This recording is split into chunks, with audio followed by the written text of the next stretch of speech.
ശിഷ്യനാണല്ലോ എഴുതുന്നത്, അത് കുഴപ്പമില്ല. ഈ ഇന്ന് പ്രശ്നമാർഗം എന്ന് പറഞ്ഞൊരു ജ്യോതിഷ ഗ്രന്ഥമുണ്ട്. പ്രശ്നമാർഗം എന്നാ അതിന്റെ പേര്. അതിൻ്റെ അകത്ത് ജ്യോതിഷന്മാർ അനുഷ്ഠിക്കേണ്ട വിധികളാണ് ആദ്യ അധ്യായം. ശരി.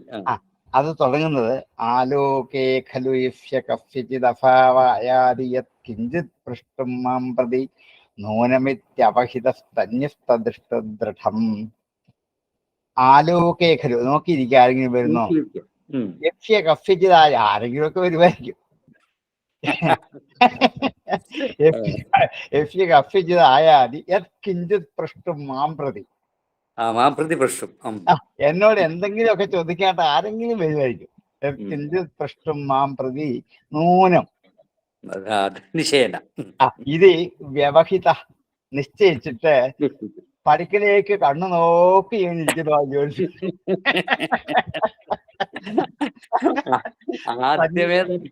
ആദ്യമേ തന്നെ ഇത് ഇതായിരിക്കും സംഭവിക്കാന്നുള്ള കാര്യം പറഞ്ഞു. ദൃഷ്ടം അവളുടെ ദൃഷ്ടി അങ്ങോട്ട് അയച്ചുകൊണ്ട് ഇയാൾ നോക്കിയിരിക്കാതെ ആരെങ്കിലും ഒരുത്തന്നെ എന്തെങ്കിലും ഒക്കെ ചോദിക്കാൻ ഇങ്ങോട്ട് വരുമായിരിക്കും എന്ന് പറഞ്ഞു. ഇതുപോലെ ഗുരുക്കന്മാർ ശിഷ്യന്മാരെ കാത്തിരിക്കാറുണ്ട് എന്ന് പറയാൻ പുറപ്പെട്ടതാ. അതെ അതെ അതെ അതെ, ആരെങ്കിലും ഒക്കെ ചോദിക്കാൻ വരുമായിരിക്കും എന്ന് വിചാരിച്ചിങ്ങനെ. 45-ാമത്തെ ശ്ലോകം. 45 അധ്യായം 6-45 അല്ലേ? അതെ അതെ അതെ.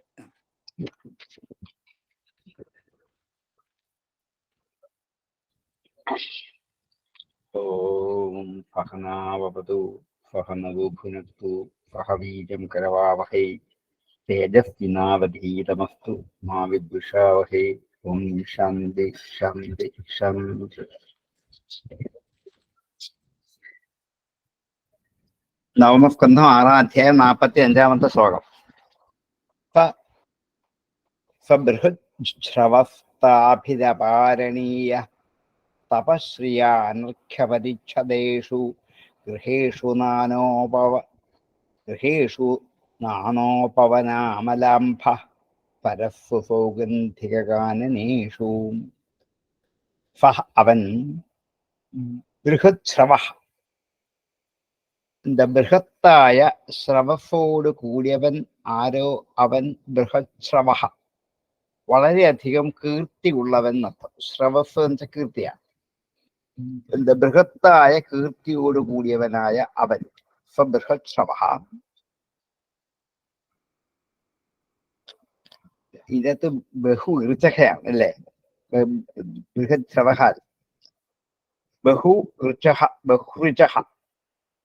അപ്പൊ ധാരാളം വേദം പഠിച്ചവനാണ്. ബഹു ഋചഹ ബഹുഋചഹ.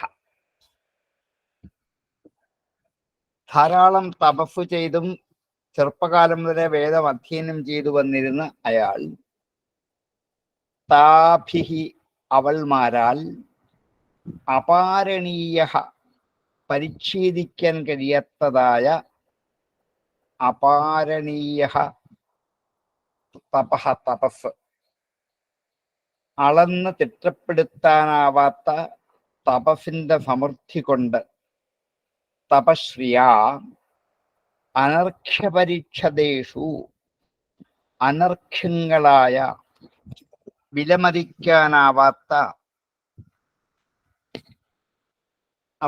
പരിച്ഛദങ്ങൾ, അലങ്കാരങ്ങൾ അർത്ഥം.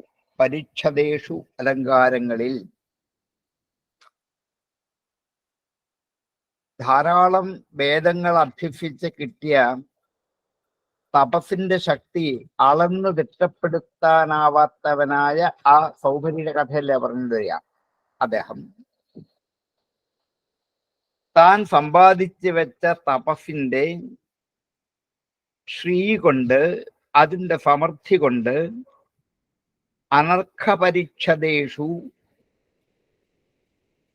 ധാരാളം വിലമതിക്കാനാവാത്ത അലങ്കാരങ്ങളോട് കൂടിയ ഗൃഹേഷു വീടുകളിൽ നാനാ ഉപവന അമല അംഭ പല പ്രകാരത്തിലുള്ള ഉപവനങ്ങളിൽ നിർമ്മലമായ അംഭസ് വെള്ളം, നാന ഉപവന അമല അംഭ, നാനോപവനാമലംഭ ഫരഫു, പൊയ്കകളിൽ പലതരത്തിലുള്ള ഉപവനങ്ങളും ആ ഉപവനങ്ങളിൽ നിർമ്മലമായ വെള്ളമൊഴുകുന്ന ഫരഫും ഉള്ള സൗഗന്ധിക കാനനേഷു, സൗഗന്ധിക കൽഹാര പുഷ്പങ്ങളോടുകൂടിയ നാനാവിധത്തിലുള്ള ഉപവനങ്ങളും നിർമ്മലമായ ജലത്തോടും കൂടിയ ഫരഫുകളിലും. ആ ശ്ലോകം തീർന്നില്ല, അടുത്ത ശ്ലോകത്തിലാണ് അർത്ഥം പൂർണ്ണമാകുന്നത്. മഹാർഹശയ്യ ആസനവസ്ത്രഭൂഷണ സ്നാനാനുലേപ അനുലേപാഭ്യവഹാരമല്യകൈ സ്വലംകൃത സ്ത്രീ പുരുഷേഷു നിത്യതാം രേമേനുഗായത് ദ്വിജഭൃംഗബന്ദിഷു. മഹാർഹശയ്യ, വിലപിടിക്കാനാവാത്ത ഏറ്റവും അർഹമായ ശയ്യകൾ, കിടക്കകൾ, ആസനങ്ങൾ, പീഠങ്ങൾ, വസ്ത്രങ്ങൾ, ഭൂഷണങ്ങൾ, സ്നാനങ്ങൾ, അനുലേപനങ്ങൾ, ചന്ദനാദികളായ അനുലേപനം, അനുലേപ അഭ്യവഹാര മാല്യകൈഹി, അഭ്യവഹാരങ്ങളായ മാല്യകങ്ങളോടും കൂടിയ. അഭ്യവഹാരം ഭക്ഷണ പദാർത്ഥങ്ങൾ, മാല്യങ്ങൾ മുതലായ പദാർത്ഥങ്ങളെ കൊണ്ട് ധാരാളം മന്ത്രമറിയുന്ന അവൻ അവിടെ ആ അതിമനോഹരമായ കൊട്ടാരത്തിൽ ധാരാളം സ്ത്രീകളോടൊപ്പം രമിച്ചു എന്നാണ്. 50 കന്യകമാരെയും അദ്ദേഹം സ്വീകരിച്ചു എന്നാണല്ലോ മുമ്പത്തെ ശ്ലോകത്തിൽ പറഞ്ഞത്. അതിസുന്ദരിമാരായ അവരെല്ലാം ആ മുനിയെ തന്നെ എന്ത് ചെയ്തു? വിവാഹം കഴിക്കാൻ തയ്യാറായി. ഓരോരുത്തർക്കും മറ്റവരോട് പറഞ്ഞു തുടങ്ങിയ പോലും നിനക്കല്ല ചേരുന്നത്, എനിക്കാണ് എന്നിങ്ങനെ ഒരു കലഹം ഉണ്ടായി എന്ന് പറഞ്ഞാൽ നിർത്തിയത്. പക്ഷെ ഇദ്ദേഹമാണെങ്കിൽ എത്രയോ കാലം അനേക മന്ത്രങ്ങൾ ജപിച്ച് തപസ് ചെയ്ത് മന്ത്രസിദ്ധി വരുത്തിയ സൗഭരി ആ മന്ത്രദേവതകളുടെ പ്രസാദം കൊണ്ട് സങ്കല്പം മാത്രത്താൽ സൃഷ്ടിച്ചതാണ് ഈ ഏറ്റവും വലിയ അലങ്കാര വസ്തുക്കളെല്ലാം. അതെല്ലാം ഭോഗ ഉപകരണങ്ങളാണ്. അതെല്ലാം ആ രാജകന്യകമാരോടൊത്ത് അതിമനോഹരമായി ആസ്വദിച്ചു രാജാവ് എന്ന് വർണ്ണിക്കാനാണ് 2 ശ്ലോകത്തിന്റെ ലക്ഷ്യം.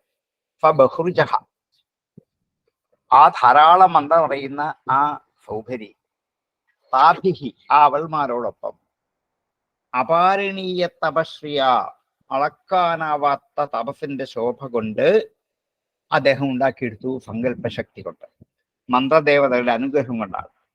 എന്താണ്? അനർഘ്യ പരീക്ഷതങ്ങൾ, വിലമതിക്കാനാവാത്ത ധാരാളം ഉപകരണങ്ങൾ. എന്തൊക്കെയാണത്? വീടുകൾ, നാനാതരത്തിലുള്ള ഉദ്യാനങ്ങൾ, ആ ഉദ്യാനങ്ങളിൽ കൂടി ഒഴുകുന്ന നിർമ്മലമായ വെള്ളം, സൗഗന്ധിക പൂക്കൾ വിളർന്നു നിൽക്കുന്ന കാനനങ്ങൾ, മഹത്തായ കിടക്ക, ഇരിപ്പിടം, വസ്ത്രം, ഭൂഷണം, സ്നാനങ്ങൾ, അനുലേപനങ്ങൾ, ഭക്ഷണങ്ങൾ, മാലകൾ. അലങ്കൃത സ്ത്രീ പുരുഷേഷു നിത്യത, നന്നായി അലങ്കരിച്ച സ്ത്രീ പുരുഷന്മാരിൽ നിത്യത, എല്ലായ്പ്പോഴും രമിച്ചു. അനുഗായത് ദ്വിജഭൃംഗബന്ദിഷു, അനുഗാനം ചെയ്യുന്ന, കൂടെ പാടുന്ന, ഒന്നിച്ച് പാട്ടുപാടുന്ന പക്ഷികളും വണ്ടുകളുമാകുന്ന സ്തുതിപാഠകന്മാർ, ബന്ദികളുടെ സ്തുതിപാഠകന്മാർ. ദ്വിജഭൃംഗബന്ദിഷു, ദ്വിജങ്ങൾ പക്ഷികൾ, ഭൃംഗം വണ്ടുകളാകുന്ന പക്ഷികളാകുന്ന സ്തുതിപാഠകന്മാരോടുകൂടി ആ കൊട്ടാരത്തിൽ, എത്ര കൊട്ടാരങ്ങളാണ് അവിടെ, എല്ലാം മാറി നടന്ന് ആവോളും സുഖാനുഭൂതികൾ ഈ സൗഭരി അനുഭവിച്ചു എന്ന് വർണ്ണിച്ചതാണ്. സബഹൃചസ്താഭിരപാരണീയ തപശ്രിയാനർഘ്യപരിച്ഛദേഷു ഗൃഹേഷു നാനോപവനാമലാംഭസ്വരസൗഗന്ധികാനനേഷു മഹാർഹശയ്യാസനവസ്ത്രഭൂഷണസ്നാനാനുലേപാഭ്യവഹാരമല്യകൈ സ്വലംകൃത സ്ത്രീ പുരുഷേഷു നിത്യതാരേമേനുഗായത് ദ്വിജഭൃംഗബന്ദിഷു സബഹൃജസ്താഭിരപാരണീയ തപശ്രിയാനർഘ്യപരിച്ഛദേഷു ഗൃഹേഷു നാനോപവനാമലംഭഫലസുഗന്ധികാനനേഷു മഹാർഹശയ്യാഫനവസ്ത്രഭൂഷണസ്നാനാനുലേപാഭ്യവഹാരമാല്യകൈ സ്വലംകൃത സ്ത്രീ പുരുഷേഷു നിത്യതാരേവേനുഗായത് നിജഭൃംഗബിന്ദുഷു യദ്ഗാർഹസ്ഥ്യന്തുസംവീക്ഷ്യ സത്തദ്വീപവതീപതി വിസ്മിതസ്തംഭമജഹാത് പാർവഭൗമശ്രിയന്വിത. ഇത് ഗാർഹസ്ഥ്യന്തു സംവീക്ഷ, യാതൊരു ഗാർഹസ്ഥ്യത്തെ കണ്ടിട്ട് സപ്തദ്വീപവതി പതി രാജാവ്, 7 ദ്വീപുകളുടെ ഭൂമിയുടെ പതിയായ ഭർത്താവായ രാജാവ്, പാർവഭൗമശ്രീയ അന്വിത, സാർവഭൗമൻ ചക്രവർത്തി, പാർവഭൗമശ്രീ ചക്രവർത്തിയുടെ ഐശ്വര്യം, തേജസ്, അത് വെച്ച് നോക്കുമ്പോൾ സപ്തദ്വീപവതി പതി സാർവഭൗമശ്രീയ അന്വിത വിസ്മിത സ്തംഭം അജഹ, വിസ്മിതനായിട്ട് സ്തംഭത്തെ ഉപേക്ഷിച്ചു. ഇവിടെ സ്തംഭത്തിന് തൂണെന്നല്ല, അഹങ്കാരം, ഗർവ് എന്നാണ്. സ്തംഭിച്ചു നിൽക്കുന്നതിന് ഗർവിച്ചു നിൽക്കുക എന്നാണ് അർത്ഥം. സ്തംഭം അജഹാതെ ഉപേക്ഷിച്ചു. ജഹാതി എന്നൊരാൾക്ക് ഉപേക്ഷിക്കുന്നു, അജഹാതെ ഉപേക്ഷിച്ചു. അപ്പൊ 7 ദ്വീപിന്റെ അധിപതിയും സാർവഭൗമനുമായ ആ ചക്രവർത്തി താൻ അലങ്കരിക്കുന്ന ഐശ്വര്യപൂർണമായ ഈ സകല തേജോമയമായ ആ ഗൃഹസ്ഥാശ്രമത്തെ തൻ്റെ മഹാപദവി കണ്ട് ആശ്ചര്യയുക്തനായി. ഇദ്ദേഹത്തിന് ഐശ്വര്യത്തിന്റെ സ്ഥിതി നോക്കുമ്പോൾ ഏറ്റവും നിസ്സാരമായാണ് എന്നുള്ള ഒരു പരമാർത്ഥ വിചാരം കൊണ്ട് തൻ്റെ ഗർഭിനെയൊക്കെ അദ്ദേഹം ഉപേക്ഷിച്ചു. കാരണം താൻ മാന്ധാതാവിന് കൂടി, ഐശ്വര്യപൂർണനായ മാന്ധാതാവ് കൂടി ഈ സൗഭരിയുടെ ഗൃഹസ്ഥാശ്രമത്തിന്റെ ഐശ്വര്യ തേജസ് കണ്ട് അത്ഭുതപ്പെട്ടുപോയി. മാന്ധാതാവിനായിരുന്നു ഏറ്റവും അധികം സൗന്ദര്യ ഗർവെന്ന് വിചാരിച്ചാൽ അതൊക്കെ അദ്ദേഹം ഉപേക്ഷിച്ചു കളഞ്ഞു. അതിൽ കൂടുതലായി ഈ ഭൗമി യദ്ഗാർഹസ്ഥ്യന്തുസംവീക്ഷ്യാസത്വദ്വീപവതീപതി വിസ്മിതസ്തംഭമജഹാത് സാർവഭൗമശ്രിയന്വിത. യദ്ഗാർഹസ്ഥ്യന്തുസംവീക്ഷ്യാസത്വദ്വീപവതീപതി വിസ്മിതസ്തംഭമജഹാത് സാർവഭൗമശ്രിയന്വിതം. ഏവം ഗൃഹേഷ്വഭിരതോ വിഷയൻ വിവിധൈ സുഖൈ സേവമാനോ ന ചാതുഷ്യദാജ്യസ്തോകൈരിവാനലം. ഏവം ഗൃഹേഷു അഭിരതം, ഇങ്ങനെ ഗൃഹങ്ങളിൽ രമിച്ചുകൊണ്ട്, വിഷയാൻ വിവിധൈ സുഖൈ, വിവിധങ്ങളായ സുഖം നൽകുന്ന വിഷയങ്ങൾ അനുഭവിച്ചുകൊണ്ട്, സേവമാന, അവനെ സേവിച്ചുകൊണ്ട്, നച അതു സന്തോഷിക്കുക, ആജ്യസ്തോകൈഹി ഇവ അനലഹ, ആജ്യം നെയ്യ്, സ്തോകം കൂട്ടം, നെയ്ക്കൂട്ടങ്ങൾ കൂടിക്കൂടി കൊടുക്കും തോറും അനലൻ, അഗ്നി എന്നതുപോലെ സന്തോഷിച്ചില്ല. വിഷയഭോഗം അനുഭവിക്കും തോറും അത് പൂർണ്ണമാവില്ല, പിന്നെയും പിന്നെയും വേണം തോന്നിക്കൊണ്ടേയിരിക്കുന്ന. കാരണം ഗൃഹസ്ഥാശ്രമത്തിൽ ആസക്തനായിട്ട് ആ സൗഭരി ആവോളവും അനുഭവിക്കും തോറും പിന്നെയും വേണം, പിന്നെയും വേണം. ഏതുപോലെയാണത്? നെയ്യുടെ തുള്ളികൾ അഗ്നിയിലേക്ക് വീഴ്ത്തും തോറും അഗ്നി അല്പസമയം കത്തിക്കാളും, ഇനിയും വേണം, കെട്ടിട്ട് ഇനിയും വേണം എന്ന് കാത്തിരിക്കും. ഇതുപോലെയാണ് ഗൃഹസ്ഥാശ്രമം. എന്തൊക്കെ അനുഭവിച്ചാലും മതിയാവില്ല, വീണ്ടും വീണ്ടും. ഏവം ഗൃഹേഷ്വഭിരതോ വിഷയൻ വിവിധൈ സുഖൈ സേവമാനോ ന ചാതുഷ്യത അജ്യസ്തോകൈരിവാനലാം. ഏവം ഗൃഹേഷ്വഭിരതോ വിഷയൻ വിവിധൈ സുഖൈ സേവമാനോ ന ചാതുഷ്യത് ആജ്യസ്തോകൈരിവാനല. സേവമാനോ ന ചാതുഷ്യത് ന ച അതുഷ്യത് ആജ്യസ്തോകൈഹി ഇവ അനല. ആജ്യസ്തോകൈരിവാനലാം. ഏവം ഗൃഹേഷ്വഭിരതോ വിഷയൻ വിവിധൈ സുഖൈ സേവമാനോ ന ചാതുഷ്യത ആജ്യസ്തോകൈരിവാനലാം. ഫകദാചിതുപാസീനാം ആത്മാപന്നവമാത്മനാം ദദർശ ബഹുവിജാചാര്യോ മീനസംഗസമുത്ഥിതം. അവൻ കഥാചിത് ഒരിക്കൽ ഉപാസന വിശ്രമിച്ചിരുന്നപ്പോൾ ആത്മ അപന്നവം ആത്മന തന്റെ മനസ്സിന് ആത്മ അപന്നവം ദദർശ തന്റെ തന്നെ ആത്മാംശത്തെ മറച്ചു പിടിക്കുന്നതായിട്ട് കണ്ടു. തന്റെ മനസ്സ് തന്റെ ആത്മാവിനെ മറച്ചു വെച്ചിരുന്നത് കണ്ടു. തന്റെ ആത്മാവെന്താണ്? തപസ് കൊണ്ട് നേടിയ സമ്പത്താണ്. അതിനെ ഇപ്പോൾ അനുഭവിക്കുന്ന വിഷയാനുഭവങ്ങൾ, അനുഭവിക്കുന്ന സുഖം, അത് മനസ്സിലാണ്. ഈ മനസ്സ് ഉള്ളിലുള്ള ആത്മസ്വരൂപത്തെ മറച്ചു പിടിച്ചിരിക്കുന്നതായിട്ട് അല്പസമയം വിശ്രമിച്ചപ്പോൾ അദ്ദേഹത്തിന് മനസ്സിലായി. ഒരു ചെറിയ പശ്ചാത്താപത്തിന്റെ തുടക്കമാണ്. ബഹ്വൃജ ആചാര്യ സഹ, അദ്ദേഹത്തിന് ശേഷമാണ്. ധാരാളം മന്ത്രങ്ങൾ കൈവശമിരിക്കുന്നവനായ ആചാര്യനായ അവൻ മീനസംഗസമുത്ഥിതം, മത്സ്യങ്ങൾക്ക് തങ്ങളുടെ പ്രിയതമന്മാരോടുണ്ടാകുന്ന സംഘത്തിൽ നിന്നും ഉണ്ടായ ആത്മ അപന്നവം, അതുകൊണ്ടാണ് തന്റെ ആത്മസ്വരൂപത്തെ മറച്ചു പിടിച്ചിട്ട് തന്റെ മനസ്സുകൊണ്ട് വിഷയങ്ങൾ അനുഭവിക്കാൻ പുറപ്പെട്ടത്. ഇപ്പൊ അദ്ദേഹത്തിന് ഇതെനിക്ക് എവിടുന്ന് ഉണ്ടായതാണ്, എന്നിൽ നിന്നാണ്? മത്സ്യത്തിന്റെ സംഗമം കണ്ടപ്പോൾ ഉണ്ടായതാണ്. അപ്പൊ ഇങ്ങനെയുള്ള ചില കാഴ്ചകളാണ് സകല മനുഷ്യരെയും യഥാർത്ഥമായ ആത്മസ്വരൂപത്തിൽ നിന്നും അടച്ചു പിടിക്കുന്നത്. അതുകൊണ്ടാണ് ഏകാന്തതയിൽ പോയി തപസ് ചെയ്യൂ എന്നൊക്കെ പറഞ്ഞതുകൊണ്ടാണ്. അനാവശ്യമായത് കാണാതിരിക്കുന്നു പറഞ്ഞതുകൊണ്ടാണ്. കാരണം കണ്ടു കഴിയുമ്പോൾ അറിയാതെ മനസ്സ് അതിലേക്ക് ആകൃഷ്ടമായിട്ട് ആ സുഖഭോഗങ്ങൾ അനുഭവിക്കാൻ വേണ്ടി പോകുമ്പോൾ ഉള്ളിലുള്ള യഥാർത്ഥമായ ആത്മസ്വരൂപത്തെ മറന്നു. ഇവിടെ സൗഭരിക്ക് പറ്റിയതാണ്. ഇതേപോലത്തെ സൗഭരിമാർ നമ്മുടെ നാട്ടിൽ ലക്ഷക്കണക്കിനുണ്ട്. അവരെല്ലാം ആത്മസ്വരൂപമായ ഈശ്വരത്വത്തെ മറച്ചു പിടിച്ചുകൊണ്ട് ഭൗതിക സുഖലോലുപതയിൽ ആവോളം ആമഗ്നാകും. അതിൽ നമ്മളെ വീണ്ടും വീണ്ടും നയിക്കാൻ പാകത്തിന് നമുക്ക് ടിവിയിലും വാട്സപ്പിലും സിനിമകളിലും അതുപോലെ ചുറ്റുമുള്ള അനേക കാര്യങ്ങളിൽ നിന്ന് നമ്മളിത് കണ്ട് കണ്ട് കണ്ട് കേട്ട് മനസ്സ് ആവയിലേക്ക്.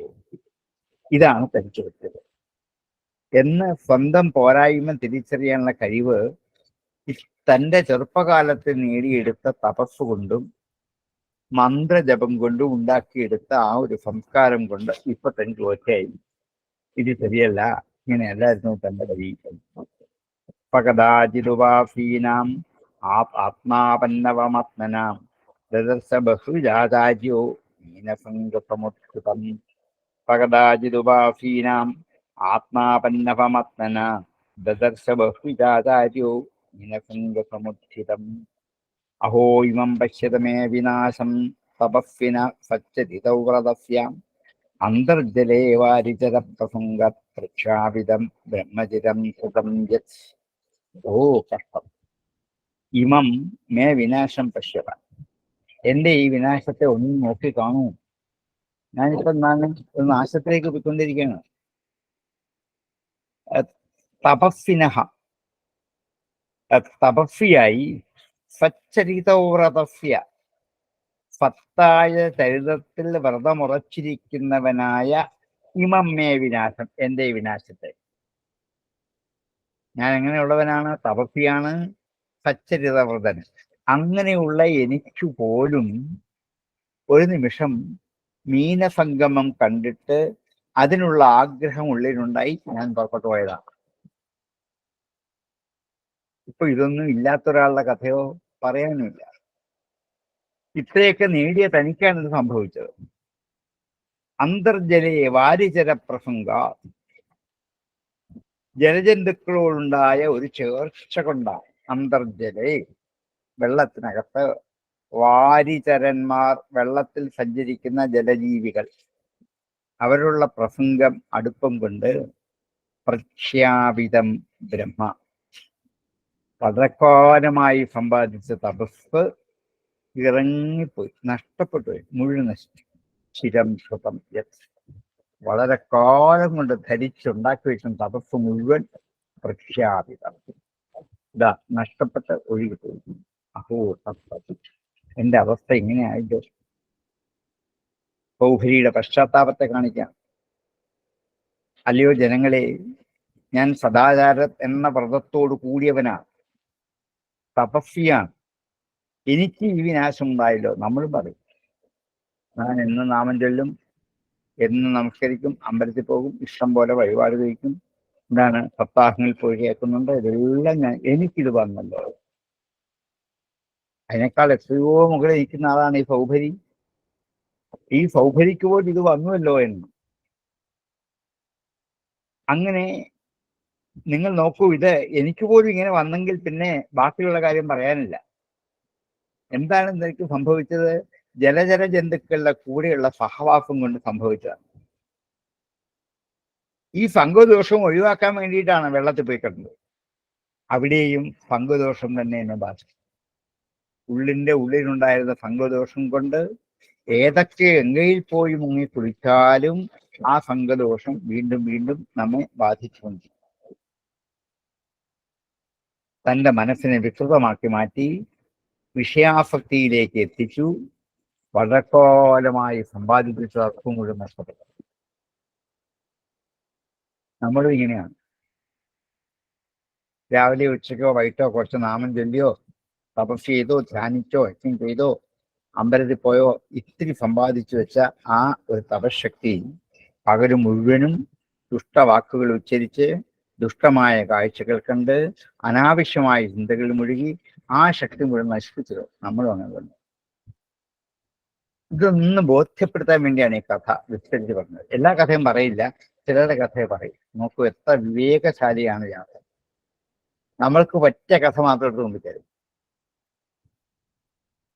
എല്ലാം വിട്ടിട്ട് ഇയാൾ എവിടെ പോയതാണ്? കാശി പോകുന്ന പോലെ പോയതാണ് ആ തപസ്സിന് വേണ്ടിയിട്ട്. ആരോടും ഒരു പങ്കുവഴി എനിക്കില്ല, എല്ലാവരും ഞാൻ വിട്ടുപോയി എന്നും പറഞ്ഞ് വെള്ളത്തിനടിയിൽ പോയി തപസ് ചെയ്തിട്ടും അവിടെ വെച്ച് സുഖമായിട്ടായി. അപ്പൊ ഈ സംഘദോഷം ജീവിതത്തിൽ എവിടെയെങ്കിലും ഉള്ളിൻ്റെ ഉള്ളിൽ ഒളിഞ്ഞു കിടപ്പുണ്ടെങ്കിൽ ഏത് വനാന്തരത്തിൽ പോയി താമസിച്ചാലും നമ്മെ ബാധിക്കുന്നുണ്ട്. അത് നമ്മെ എന്താണ് തപശ്ചര്യവൃത്തിയിൽ നിന്നും പിന്തിരിപ്പിച്ച് ഭൗതിക ലോക ജീവിത തൃഷ്ണയിൽ ആവോളം നിമഗ്നരാക്കി മാറ്റിക്കടന്നു ചെയ്യും. അതിലകപ്പെട്ടു പോകരുത് എന്ന് കാണിക്കാൻ സൗകര്യം നമ്മോട് പറയാം. എനിക്ക് പോലും ഇതാണ് അവസ്ഥ. അപ്പൊ സാധാരണക്കാരുടെ കഥ പറയാനില്ല. അഹോ ഇമം മേ അഹോ ഇമം പശ്യതമേ വിനാശം തപസ്വിനഃചരിതൗ വ്രതസ്യാം അന്തർജലേ വാരിചര പ്രസംഗാത് പ്രഖ്യാപിതം ബ്രഹ്മചിരം ധൃതം യത്. അഹോ ഇമം പശ്യതമേ വിനാശം തപസ്വിനഃചരിതൗ വ്രതസ്യാം അന്തർജലേ വാരിചര പ്രസംഗാത് പ്രഖ്യാപിതം ബ്രഹ്മചിരം ധൃതം യത്. സംഗം ത്യജേത മിഥുനൗ വ്രതിനം മുമുക്ഷു സർവാത്മനാ ന വിസൃജേത് ബഹിരിന്ദ്രിയാണി ഏകശ്ചരൻ രഹസ്യ ചിത്തമനന്തൈഷേ യുഞ്ജീതദിഷു സാധുചേത് പ്രസംഗം. സംഘം ത്യജേത. അപ്പൊ എന്ത് ചെയ്യണം? സംഘങ്ങളെ ഉപേക്ഷിക്കണം. സംഘം ത്യജേത്. മിഥുനവ്രതിനാം, മിഥുനവ്രതികളുടേതാണ് സംഘം. ദാമ്പത്യ ജീവിതം അനുഷ്ഠിക്കുന്നവരോടുമായുള്ള ചേർച്ചയെ ഉപേക്ഷിക്കണം. അതിനാണ് നമ്മുടെ പഴയ ആൾക്കാരൊക്കെ ഇങ്ങനെയുള്ള കാഴ്ചകൾ കാണാത്ത സ്ഥലത്ത് പോയി തപസ് ചെയ്യാൻ പൂജകളൊക്കെ ഉണ്ടാക്കുന്നതിന് വേണ്ടിയാണ്. കാരണം അല്ലെങ്കിൽ ഇങ്ങനെയുള്ള ദോഷം അറിയാതെ വന്നു ചെയ്യും നമുക്ക്. മിഥുനവ്രതിനാം പങ്കം ത്യജേത ആര്? മുമുക്ഷുഹു, മോക്ഷം ആഗ്രഹിക്കണം. എല്ലാത്തിനും കുഴപ്പമൊന്നുമില്ല, ആ ഓടും അനുഭവത്തില്ല. മുമുക്ഷുവായ ഒരാൾ, ഇച്ഛയുള്ള ഒരാൾ മിഥുനവ്രതിനാം സംഘം ത്യജേത, മിഥുനവ്രതികളുടെ സംഘത്തെ ഉപേക്ഷിക്കണം. സർവാത്മനാ നവസൃജത് ബഹിരിന്ദ്രിയാണി, ഇന്ദ്രിയങ്ങളെ ബഹിഹി ന വിസൃജേത്, പുറത്തേക്ക് പറഞ്ഞയക്കരുത്. സർവാത്മന, എല്ലാ പ്രകാരത്തിലും ഇന്ദ്രിയങ്ങൾ പുറത്തോട്ട് പോകാൻ കുതിരകളെ പോലെ പാഞ്ഞു നിൽക്കുകയാണ്. ഒന്ന് അനുവദിച്ചു കൊടുത്താൽ താഴ്ത്തു. അങ്ങനെ അവരെ എന്ത് ചെയ്തത്? പുറത്തേക്ക് വിടരുത്, പറഞ്ഞു വെക്കരുത്. ഏകശ്ചരൻ രഹഫി, ഏകാന്തതയിൽ ഒറ്റയ്ക്ക് ചിന്തിക്കുക, ആരും കൂടെ ഉണ്ടാകരുത്. ഏകശ്ചരൻ രഹഫി ചിത്തം അനന്തൈഷേ, മനസ്സ് മുഴുവൻ അനന്തനായുസിലായിരിക്കണം. ഇഞ്ചീത, അതിലേക്ക് യോജിപ്പിക്കണം. തദ്വ്രതിഷു സാധു പ്രസംഗ, ആ വ്രതം അനുഷ്ഠിക്കുന്ന സജ്ജനങ്ങളോടെ ചേർച്ചയുണ്ടാകാം. അതുകൊണ്ടാണ് വനാന്തരത്തിൽ പോയി താപസന്മാർ ഇരിക്കുന്നിടത്തും തപസ് ചെയ്യാൻ പറഞ്ഞത്. ഇവർ സമാന സ്വഭാവക്കാരാണ്. ഇവരെല്ലാം എന്താ അന്വേഷിക്കുക? ഇവരെല്ലാം അന്വേഷിക്കുന്നത് ഈശ്വരൻ എന്നുള്ള പദത്തോടു കൂടിയവരായ സാധുക്കളായ സജ്ജനങ്ങളാണ്. അവരുടെ കൂടെയേ ചേരാവും, അവരുടെ ചേർച്ചയുണ്ടാവും. കാരണം ഇന്ദ്രിയങ്ങളൊക്കെ അതാത് വിഷയങ്ങളുടെ പുറകെ പോകാൻ അതിനിഷ്ടം. എന്തെങ്കിലും ശബ്ദം കേട്ടാൽ പിന്നെ അതിന്റെ പുറകെ പോകും. കുറെ നേരം പൊക്കത്തില്ല, പിന്നെ തിരിച്ചു വരില്ല. നമ്മൾ നിർബന്ധിച്ച് വിളിച്ചു വരുത്തിയേ വരികയും. കൊച്ചു പിള്ളേരെ പോലെ. കണ്ണും അങ്ങനെയാണ്, മൂക്കും അങ്ങനെയാണ്. അതിനൊരു കാലത്തും അവരെ എന്ത് ചെയ്ത് അനുവദിക്കരുത്. അതിനെന്ത് ചെയ്യണം? ഏകാന്തതയിൽ പോയി വസിക്കണം. ദേശം, കാലം, വസ്തുക്കൾ ഇതൊന്നും ബാധിക്കാത്ത സ്ഥലത്ത് പോയി ഇരുന്ന് ഈശ്വരന് മനസ്സുറപ്പിക്കണം. അങ്ങനെ സംസർഗം വേണമെന്ന് ആഗ്രഹിക്കുന്ന പക്ഷം ഈശ്വരനെ തന്നെ സേവിച്ചുകൊണ്ട് സജ്ജനങ്ങളോട് മാത്രമേ സംഘം ഉണ്ടാകൂ. ഗൃഹസ്ഥന്മാരുടെ സംഘം ഉണ്ടാകരുത്. സംഘം ത്യജേത മിഥുനൗ പ്രതിനം മുമുക്ഷു, സർവാത്മനാ നമസൃജേത് ബഹിരിന്ദ്രിയാണി.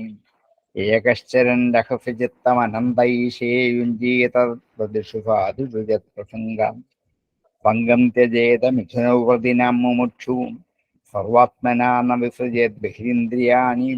ഏകശ്ചരൻ രഹസ്യ ചിത്തം അനന്തൈഷേ യുഞ്ജീത തദ്പ്രതിഷു സാധു സുജത് പ്രസംഗം. സംഘം ത്യജേത മിഥുനൗ പ്രതിനം മുമുക്ഷു, സർവാത്മനാ നമസൃജേത് ബഹിരിന്ദ്രിയാണി.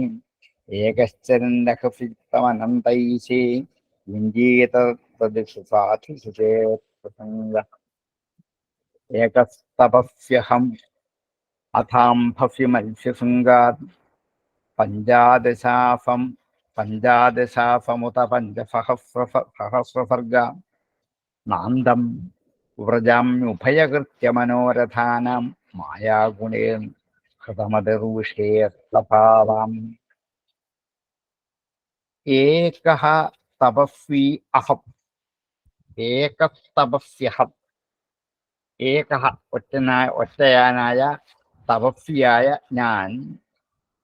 ഏകസ്തപസ്യഹം അഥ അംഭവി, അനന്തരം വെള്ളത്തിൽ മത്സ്യസംഗാത്, മത്സ്യവുമായിട്ടുള്ള സംഘം കൊണ്ട്.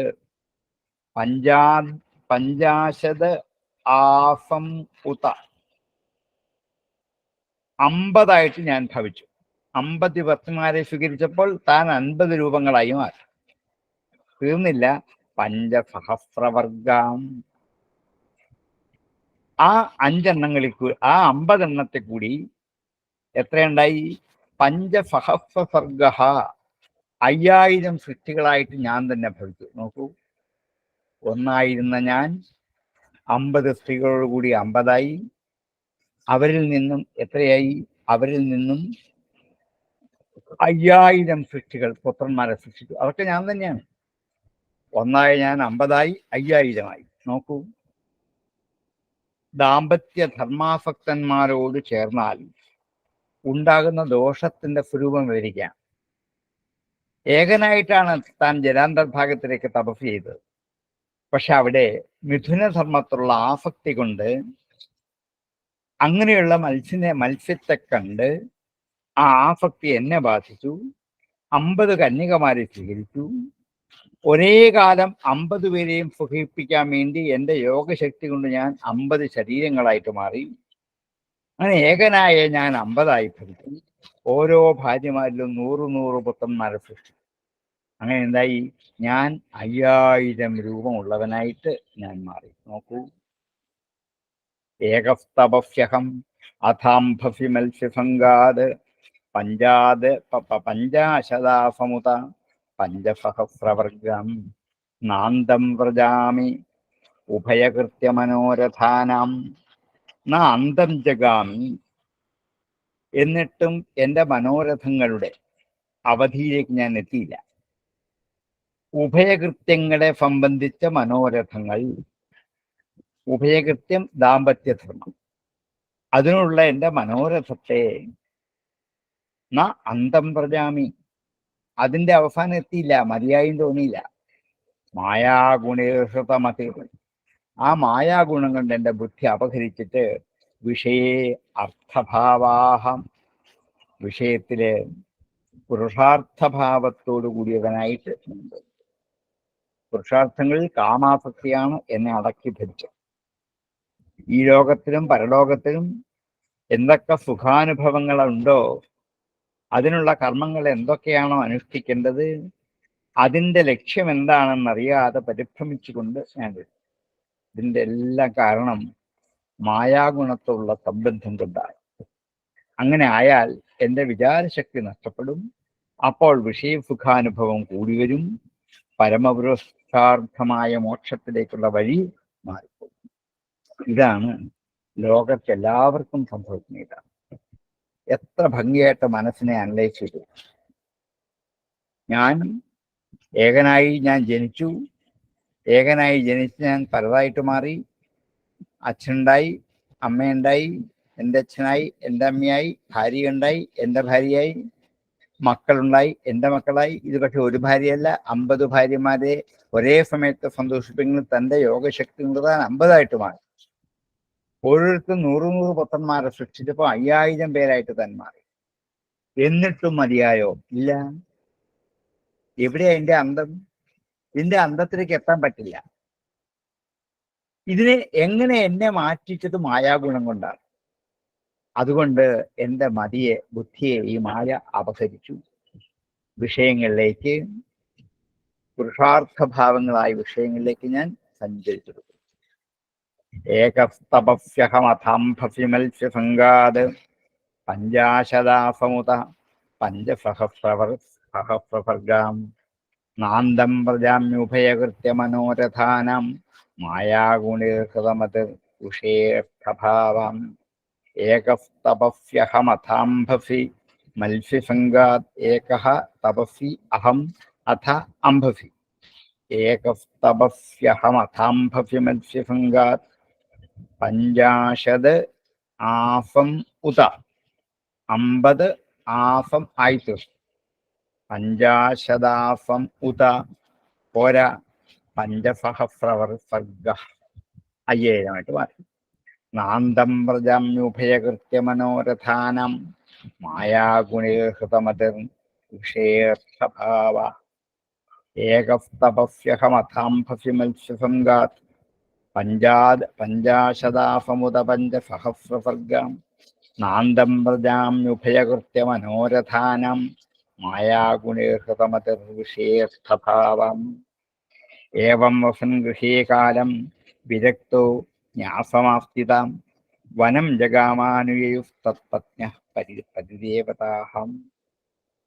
ഏവം ഗൃഹേ വസൻ, ഇങ്ങനെ ആ ഗൃഹത്തിൽ വല്ലക്കാലം വസിച്ചിട്ട്, വിരക്തോ, വിരക്തനായി തീർന്നിട്ട്, ന്യാസം ആസ്ഥിത, കർമ്മങ്ങളെ ന്യസിച്ചുകൊണ്ട്. ന്യാസം ആസ്ഥിത, കർമ്മന്യാസം, കർമ്മങ്ങളെ നശിക്കുന്നതിൽ ആസ്ഥിതനായി. വനം ജഗാമ, വനത്തിലേക്ക് പോയി.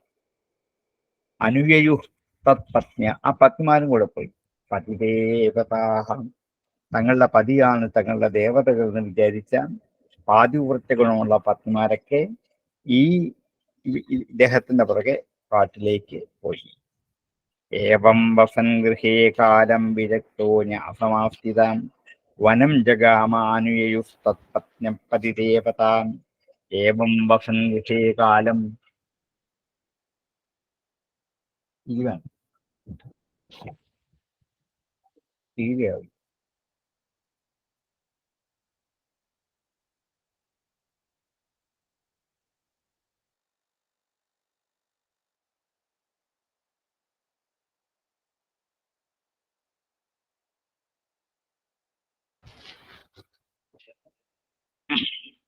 വനം ജഗാമ അനുയുസ്തത്പത്നം പതിദേവതാ. പക്ഷെ അദ്ദേഹത്തിന് വിരക്തി ഉണ്ടായത് ചെറുപ്പകാലം മുതൽ സ്വീകരിച്ചു വന്ന മന്ത്രജപങ്ങളുടെയും തപസ്സിന്റെയും പരിണത ഫലമായി ഈ ഗൃഹസ്ഥാശ്രമം ഇവിടെ മതിയായി നിശ്ചയിക്കാൻ പറ്റി. നമുക്കത് പറ്റാതെ വരുന്നു, അതാണ് കുഴപ്പം.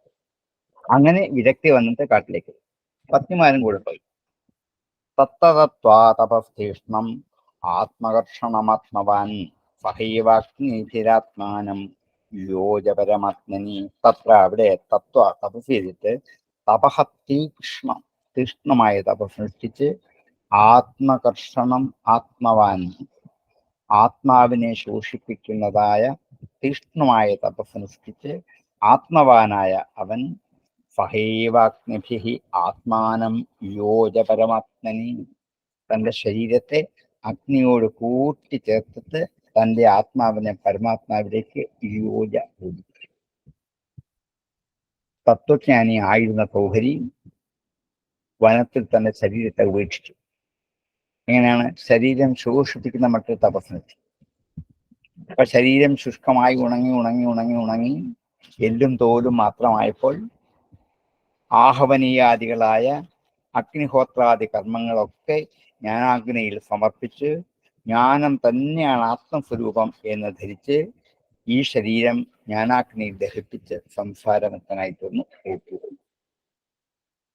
ഒരു രാജാവിന്റെ കഥ, ഒരു ഋഷിയുടെ കഥ. എങ്ങനെയാണ് ഭൗതിക ലോക ജീവിതം എങ്ങനെയൊക്കെ ബാധിക്കാം. ഒരു ചെറിയ ഇൻസിഡന്റ് മതി തിരിഞ്ഞ് ഈ ലോകത്തിലേക്ക് വന്ന് ആവോളം അനുഭവിക്കാം. ആയിക്കോട്ടെ, പക്ഷെ അതിൽ നിന്ന് പിന്തിരിയാനുള്ള കരുത്തുണ്ടാവും. അതിനെന്താണ്? ചെറുപ്പകാലം മുതൽ ശീലിച്ചു വന്ന ഈ ഒരു ശക്തി ആത്മബലമുള്ളിലുണ്ടെങ്കിൽ എവിടൊക്കെ തിരിഞ്ഞു പോയാലും തിരിച്ചു വരും. നമ്മളൊക്കെ ഭാഗവതത്തിലേക്ക് തിരിച്ചു വന്ന കൊണ്ടാണ്. ഏതൊക്കെ വഴി കൂടി നമ്മളൊക്കെ കറങ്ങിപ്പോയ ജീവിതത്തിൽ അവസാനം ഇവിടെ തന്നെ എത്തി, ഭാഗവതത്തിലേക്ക് തന്നെ. അങ്ങനെ എത്തിച്ചേരണം എന്ന് സൗഭരി തന്റെ കഥ കൊണ്ട് ബോധ്യപ്പെടുത്തുക.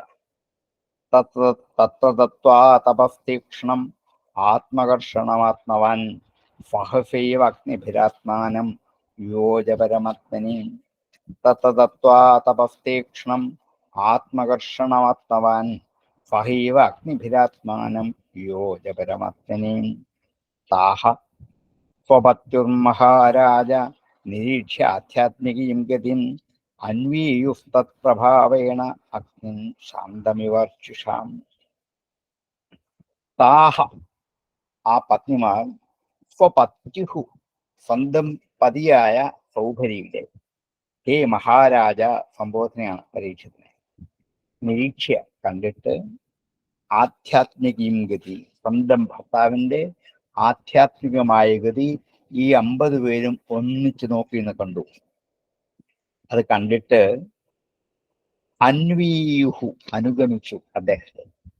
തത് പ്രഭാവേണ അദ്ദേഹത്തിന്റെ പ്രഭാവം കൊണ്ട് അഗ്നിം ശാന്തം ഇവ അർച്ചിഷ ശാന്തം അഗ്നി ശാന്തമായ അഗ്നിയെ അതിന്റെ ജ്വാലകൾ എന്ന പോലെ തം അന്വീയുഹു അവനെ പ്രാപിച്ചു.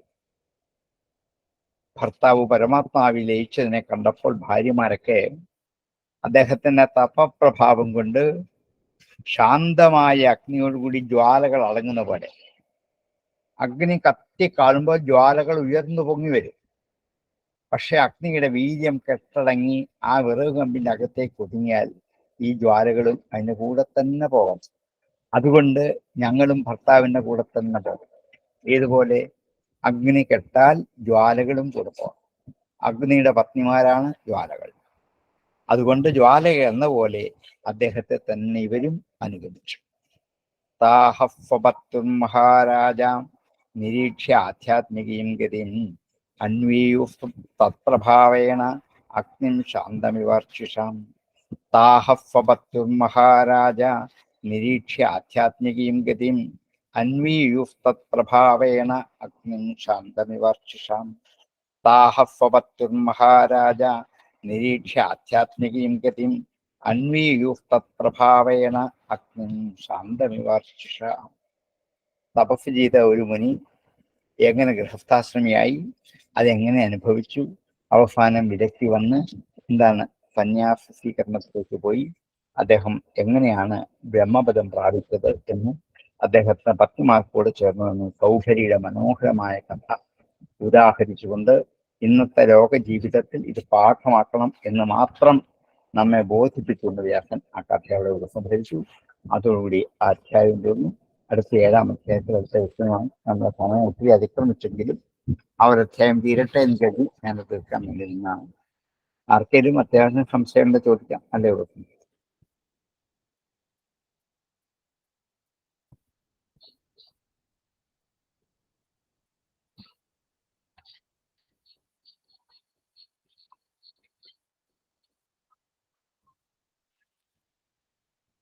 ഇപ്പം ഞങ്ങൾ ഉപസംഹരിക്കാം. ഓം പൂർണ്ണമദ പൂർണ്ണമിദം പൂർണ്ണാത് പൂർണ്ണമുദച്യത്തെ പൂർണ്ണസ്യ പൂർണ്ണമാദായ പൂർണ്ണമേവാവശിഷ്യത്തെ. ഓം ശാന്തി ശാന്തി ശാന്തി. നമസ്കാരം സർ. നമസ്കാരം.